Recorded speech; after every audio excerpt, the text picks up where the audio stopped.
Yo boys, this is my video for Accu, these are the timestamps and they'll also be in the description.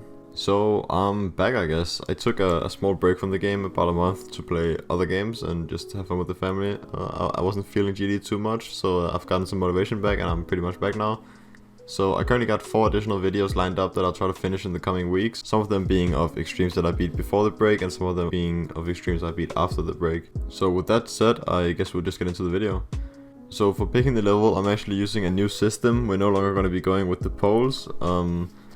I made this list here of levels, as you can see on screen, which are going to be 3 different tiers of difficulty, where I've put in all of the levels that I want to get done in terms of extremes.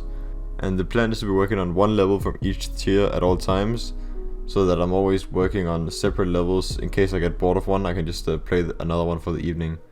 I did this because I haven't really improved at the game for more than a year now, so I'm using these good levels that aren't mentally draining to try and salvage some improvement.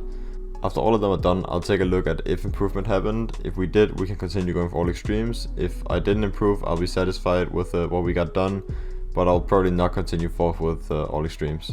So yeah, this was one of the tier 1 extremes that I was working on at the time, and let's just get into the gameplay review.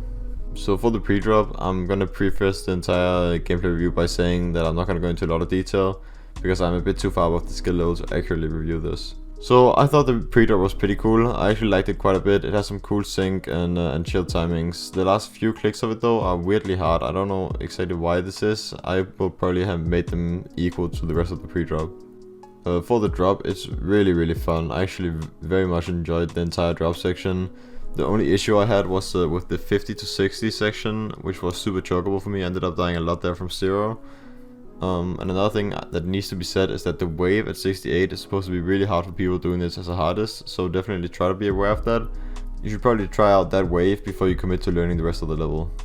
And the ending, of course, is very infamous in this level because of how chokeable it is under pressure. It's hard to judge some of the AWP timings here.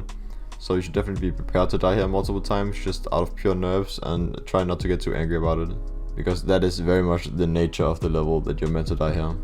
So overall, it's actually a very enjoyable level. I gave it 70 in enjoyment because the gameplay was much better than I had expected due to the rumors I kind of heard from other people about the level.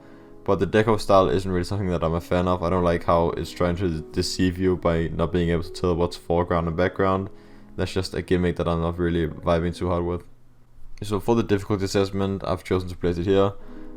I've said that it's harder than Osiris and easier than Cosmic Calamity, making it my 39th hardest. For my experience, I did beat this 2 months ago now, so I don't remember too much about my experience. I just know that I kept dying around the 50s. I did finish it in a day though, so I didn't really mind too much dying here. So with all that out of the way, let's just take a look at the completion and look forward to the bunch of other videos I have lined up.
GG's.